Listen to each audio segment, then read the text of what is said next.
मेरे रसूल पाक सैयद आलम सल्लल्लाहु अलैहि वसल्लम ने जो मेयार इज्जत करार दिया है वो तकवा है। कुरान मजीद ने जो मेयार इज्जत करार दिया है वो ना किसी बड़े का बेटा होना, ना किसी आला नस्ल खानदान से होना, ये भी वकार की अलामतें हैं। लेकिन कुरान मजीद ने कहा कि इन्ना अकरमकुम इंदल्लाहि अतकाकुम, फरमाया अल्लाह के नजदीक उसकी इज्जत ज्यादा है जो अल्लाह से ज्यादा डरता है। और मुत्तकी नमाज पढ़ने वाले को नहीं कहते, मुत्तकी रोजा रखने वाले को नहीं कहते, मुत्तकी हज करने वाले को नहीं कहते, ये भी याद रखें। मुत्तकी परहेजगार उस शख्स को नहीं कहते जो सदका तो खैरात ज्यादा करता है। मुत्तकी परहेजगार उसको कहा जाता है जो गुनाहों से बचता है, जो गलती नहीं करता वो परहेजगार है, जो गुनाह से हत्तुल इम्कान कोशिश करता है बचने की वो परहेजगार है। कुरान मजीद ने कहा कि अल्लाह की नजर में उसकी इज्जत है जो ज्यादा परहेजगार है, जो अल्लाह से ज्यादा। हजरत अब्दुल्ला इब्ने मसूद रदी अल्लाह ताला अन्हु से किसी ने पूछा था, हजरत जी बड़ा आलिम कौन होता है, बड़ा आलिम कौन होता है? तो आप फरमाने लगे ज्यादा बातें करने का नाम इल्म नहीं। कहा हुजूर फिर इल्म किस बात का नाम है? फरमाया जो अल्लाह से ज्यादा डरता है वो बड़ा आलिम है। इसलिए कि कुरान मजीद ने कहा इन्नमा यख्शल्लाह मिन इबादिहिल उलमा, अल्लाह से अल्लाह के वो बंदे डरते हैं जिन्हें अल्लाह ने इल्म अता फरमाया है, वो डरते हैं। तो इज्जत का पहला मेयार हम समझते हैं बड़ी गाड़ी, नौकर चाकर, आना जाना, ये सारे बाइस इज्जत हैं। कुरान मजीद ने कहा नहीं, तू अगर समझता है ना मैं वो नवाब खानदान से हूँ, चौधरी हूँ, तो मैं बाइस इज्जत हूँ। हजरत बायजीद बुस्तामी के पड़ोस में यहूदियों का पेशवा रहता था, आपकी मुखालफत करता, सारी जिंदगी उसने मुखालफत की। यहूदी उसे बड़ा मानते थे, उससे कोई गलती हो गई सारे उसे छोड़ गए। पहले रईस आजम होता था, फिर गरीब हो गया। एक दिन हजरत बायजीद बुस्तामी घर आए तो बच्चे के रोने की आवाज आई। जौजा से पूछने लगे इसका बच्चा क्यों रोता है? तो कहने लगी आपको पता है ना अब लोग उसे छोड़ गए हैं तो घर में दिया नहीं जलता, बच्चा छोटा है अंधेरे में रोता है। रात गहरी हो गई तो हजरत बायजीद ने अपने घर से दिया उठाया, अपने घर से दरवाजे पे दस्तक दी। वो बाहर आया तो जनाब बायजीद का अंदाज क्या है, उसने मुखालफत की जिंदगी भर। अंदाज क्या है, बाहर आते ही ना आप फौरन उसको बोलने नहीं दिया, कहने लगे ओ भाई सुन ले, मैं पहले भी आ सकता था, देर से इसलिए आया हूं कि गलियां सुनसान हो जाए, लोग सो जाए, तुझे और मुझे कोई नहीं देख रहा है कि मैं हूं दूसरा तू है, और तू मुझे अच्छी तरह जानता है। बायजीद वो नहीं कि जो नेकी करेगा और दुनिया को बताएगा, मैं तेरा राज भी रखूंगा। और बच्चे तो मासूम होते हैं ना। फरमाया मेरे बड़े हो गए, तेरे छोटे हैं, ये पकड़ ले दिया घर में ले जा, और मैं मेरा वादा है किसी को सारी जिंदगी उसने मुखालफत की। वो शख्स कहता है मुझे बोलने का मौका ही ना दिया, दिया दे के चले गए। अगली शाम फिर आई, रात गहरी हुई तो फिर दरवाजे पे दस्तक हुई। मैं बाहर गया, नया चिराग, नई बत्ती, नया दिया। कहने लगे देख कोई नहीं देख रहा, मैं उस वक्त आया हूं जब तन्हाई हो, और तू मुझे जानता है, मैं गलत बात भी नहीं करता, ये दिया रख ले, मैं किसी को बताऊंगा भी नहीं। कहते चले गए। तीसरा दिन आया तो वो यहूदी कहता है मेरे सब्र का बंधन टूट गया, मैं टूट गया, उनकी नेकी ने मुझे खरीद लिया, उनके माफ करने ने उनकी इज्जत मेरे दिल मेरी रूह में बढ़ा दी। कहते हैं जब दरवाजे पर दस्तक दी, मैं बाहर आया, उन्होंने दिया थमाया, कहने लगे देख भी कोई नहीं रहा, और तू मुझे जानता है मैं मुस्तफा का गुलाम हूं, मैं झूठ भी नहीं बोलता, मैं बताऊंगा भी नहीं, तेरा राज रखूंगा। कहते हैं उन्होंने दिया तो उस यहूदी पेशवा ने शोर मचाना शुरू किया, कहने लगा मुसलमानों बाहर निकलो, यहूदियों बाहर आओ, ईसाइयों बाहर आओ। शोर मच गया, लोग छतों पे चढ़ गए। क्या हुआ क्या हुआ? कहने लगा ये बायजीद है, मैं यहूदियों का पेशवा हूं, मैंने सारी जिंदगी झूठे इल्जाम लगाए, सारी जिंदगी इसको बदनाम करने का हर हरबा इस्तेमाल किया, जो मुझसे बन सकता था मैंने किया, पर ये अजीब शख्स है, ये परसों भी मुझे दिया दे गया है, आज भी दे गया है, कल भी दे गया है, मैं सारी जिंदगी इसे रुलाता रहा, और इसने मेरा छोटा सा बच्चा भी मेरे बच्चे का रोना भी इससे बर्दाश्त नहीं हुआ।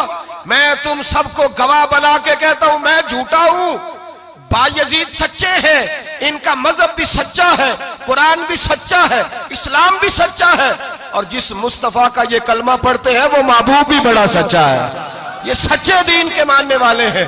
कहने लगे मैं तुम्हें गवाह बना के मुस्तफा का कलमा पढ़ता हूं और तुम्हें बताता हूं कि आओ सारे दरे रसूल पे झुक जाए, भाई याद रखें, समझें, गौर करें। इज्जत दरगुजर से, अब इस पर मैं ज्यादा बात नहीं कर सकता।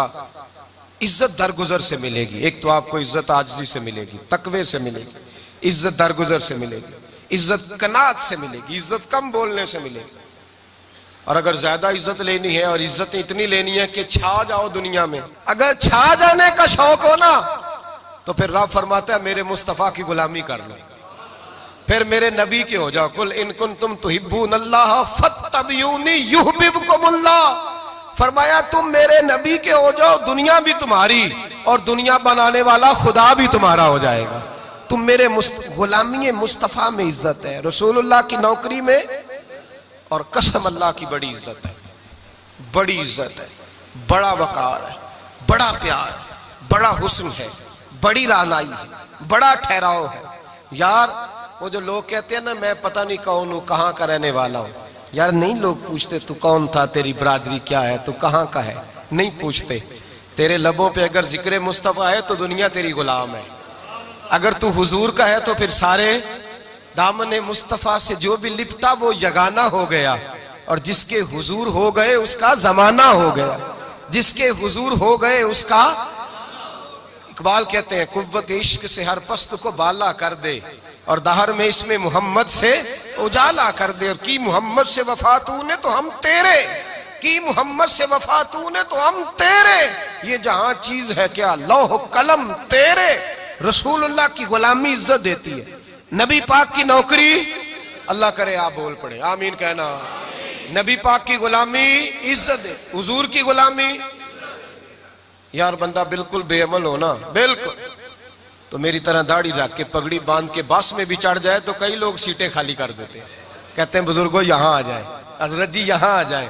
तो फिर इज्जत किस चीज की हुई? सुन्नत मुस्तफा की हुई ना, फिर इज्जत नबी पाक की सुन्नत की हुई ना, वकार की हुई ना। एक साहब, एक बच्चे ने दाढ़ी रख ली तो मुझे आके कहने लगे हजरत जी लोग बड़े बड़े लकब देने लगे हैं। मैंने कहा क्या? कोई कहता है हजरत साहब, कोई कहता है कारी साहब, कोई कहता है हाफिज साहब, कोई कहता है अल्लामा साहब। तो मैंने कहा तेरी मौज नहीं बन गई? 4 सालों में हिफज होता है, तुझे मुफ्त का लकब मिल गया है। अरसे निजामी 8 साल में होता है, मुफ्त का अल्लामा बन गया है, तुझे वकार नहीं दे दिया अल्लाह ताला ने। इज्जत मेरे आला हजरत फरमाते हैं इज्जत दरे रसूल पे है, इज्जत हुजूर की। और आला हजरत ने एक बात लिखी है बड़ी कीमती, और मैं ना जब कभी परेशान होता हूं ना तो मैं ये वाली बात खोल के पढ़ता हूं आला हजरत की। ये बात ढारस बंधाती है, ढारस तवानाई देती है, पूरा मजमून बांधा है। आला हजरत कहते हैं बेरूपिया था मदारी, रूप बदल बदल के दिखाया करता था, बादशाहों से इनाम लेता था।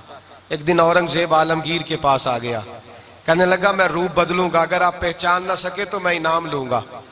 आपने फरमाया मैं कोई ऐसे वैसा बादशाह नहीं, कहा मुझे धोखा देना मुश्किल है, कहा नहीं मैं रूप बदलूंगा। हजरत औरंगजेब आलमगीर बड़े नेक बादशाह गुजरे, बड़े परहेजगार आदमी, वो बेरूपिया कहने लगा मैं रूप बदलूंगा, आप नहीं पहचान सकेंगे। फरमाया चल जितना तेरे अंदर जोर है लगा ले।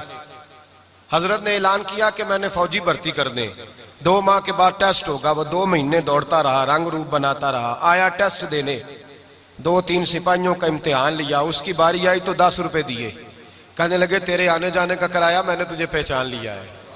कुछ दिनों के बाद जाने लगे सफर पर तो भिखारी आ गए खैरात मांगने, उसने भी सारे मुंह पर स्याही मार ली, कपड़े फाड़ लिए, सर के बाल मुंडा लिए, भवें तक कटा ली, बदरंग होके आया, कासा आगे किया तो हजरत ने 10 रुपए डाले, कहने लगे तेरे आने जाने का किराया मैंने पहचान लिया है। कुछ दिन गुजरे तो टीचर की जरूरत थी, उसने मूछें बड़ी कर ली, दाढ़ी नकली लगा ली, सर पे जिना कैप पहन ली, एक शेरवानी ले ली और हाथ में छड़ी पकड़ के आया। कहने लगा मैं उस्ताद हूं, 2-4 बंदों का इम्तिहान लिया, उसकी बारी आई तो 5 रुपए दिए, 10 रुपए दिए, का तेरा किराया मैंने पहचान लिया। 2 साल गुजर गए, वो जब भी आता हजरत पहचान लेते। एक दिन सफर पे जा रहे थे, बहुत बड़ा लश्कर था, जिहाद करने जा रहे थे औरंगजेब आलमगीर, तो देखा एक पहाड़ी है, पहाड़ी पे लोग जा भी रहे हैं आ भी रहे। औरंगजेब आलमगीर पूछने लगे यहाँ क्या है? कहने लगे एक बाबा जी बैठे हैं दुआ करते हैं, अल्लाह के नेक बंदे हैं। औरंगजेब कहने लगे यार पुराने लोग सारे ही अल्लाह वालों को मानते, ये भी मुसीबत आई है जितनी नहीं आई है, सारे लोग ही मानते। कहने लगे जरा मैं दुआ ना करा लूं, अच्छे काम जा रहा हूं। औरंगजेब बादशाह थे, बादशाह लोग नाजुक मिजाज होते हैं, घोड़े से उतरे, बड़ी मुश्किल से पहाड़ी पे चढ़े, ऊपर गए तो लाइन लगी है, बाबा जी कार में बैठे, कहने लगे मैंने मिलना है, मैं औरंगजेब हूं। उन्होंने कहा हमारा बाबा उस तरह का पीर नहीं कि अमीर आए तो रंग और हो, गरीब आए तो और हो। यहां अगर मिलना है तो लाइन में लग जाओ, सब एक जैसे। अब लाइन में खड़े हो गए, 50 आदमी आगे थे, कहते हैं 51वां नंबर था। थक गया धूप में खड़ा खड़ा। जब मैं पहुंचा गार के दाने तो मैंने बाबा जी के चेहरे पे नजर डाली तो बड़ा नूरानी चेहरा, बड़ी खूबसूरत लबो लहजा। मैंने कहा मेरे जैसा आदमी भी पगड़ी बांध ले तो अच्छा लगने लग जाता है, बड़ा खूबसूरत अंदाज। कहते हैं मैं उनके पास अत्ताहियात की हालत में बैठ गया। मैंने कहा हुजूर मैं जा रहा हूं जिहाद करने, दुआ करना। बुजुर्गों ने हाथ उठाए, अल्लाह इसकी मदद फरमा, दीन को गलबा अता फरमा, इसे दीन का सच्चा पक्का सिपाही बना। फिर थपकी दी, 2-4 नसीहतें भी कर डाली, देखना जुल्म न करना, ज्यादती न करना, जब तू जीत न करना, गुरूर न करना, नसीहतें भी कर दी। कहते हैं अब जब मैं उठा तो 2-4 दिनार बतौर नजराना मुसल्ले के नीचे रखे, और उल्टे कदम जब मैं गार से उतरा उन्होंने रुमाल झाड़ा और उठ के खड़े हो गए। कहने लगे आज नहीं तूने पहचाना, आज नहीं तूने पहचाना, मेरा इनाम बनता है, आज नहीं पहचाना, ला पैसे। औरंगजेब कहने लगा यार तूने हद कर दी, कहां चढ़ा कहां खड़ा रहा, धूप में थक गया, कमाल कर दी भाई तूने, बता तू क्या लेगा। अब तो देख जल्दी बता, वो कितने लोग पीछे धूप में खड़े हैं, लश्कर सारा खड़ा है, क्या लेगा। उसने कहा सबसे कीमती हीरे वो हैं जो तेरे सर के ताज में लगे हुए हैं, मुझे तेरा ताज चाहिए। ओ भाइयों सुनना और याद रखना, मेरे आला हजरत कहते हैं बादशाह ने सर के ऊपर से ताज उतारा, बहरूपिये के कदमों में रखा और कहने लगे ये ले, और ये तो तेरा मांगने पर मैंने दिया है ना, मैं वापस आता हूं तो आना, मैं अपनी मर्जी से भी तुझे दूंगा। तूने औरंगजेब जैसे बंदे को धोखा दिया, आना मैं उस वक्त भी दूंगा। वो देकर बस बात खत्म हो गई, हद हो गई। देकर कहते हैं जब मैं पलटा ना वापिस, बहरूपिये ने आवाज दी बादशाह ठहर जा। तो मैंने पलट के देखा तो कहने लगे ये अपना ताज ले जा, उठा और ले जा। मैंने कहा 2 साल बीत गए तुझे मेहनत करते, आज काबू आया तो ले जाऊं। कहने लगा ले जा, मसला समझ में आ गया। मैंने कहा मुझे भी तो समझाना। तो कहते हैं वो फूट फूट के रोया, उसकी आंखें बरस पड़ी, सैलाब की तरह आंसू बह निकले, तड़पा और रो के कहने लगा बादशाह मैंने झूठ मूठ रसूलुल्लाह की गुलामी इख्तियार की थी, झूठ मूठ की दाढ़ी, झूठ मूठ की पगड़ी, झूठ मूठ का फकर, मैंने झूठ मूठ नबी पाक का लिबास पहना है, तो तेरे जैसे बादशाहों के ताज मेरे कदमों में आ गए हैं। अगर मैं सचमुच रसूलुल्लाह का गुलाम बनूंगा तो अल्लाह क्या कुछ अता फरमाएगा, अल्लाह कितनी नेमतों से नवाजेगा। मेरे आला क्या फरमाते हैं, आला हज़रत फरमाते हैं फरिश्ते भी करते हैं ताजीम मेरी। कौन जी? अल्लाह। ऐसा अकीदा भी कम मिलेगा जो बरेली के इमाम का अकीदा है, ऐसा भी कम। कहते हैं फरिश्ते भी करते हैं ताजीम मेरी। क्यों? फरमाने लगे फिदा होके उन पर ये इज्जत मिली है, फिदा होके उन पर ये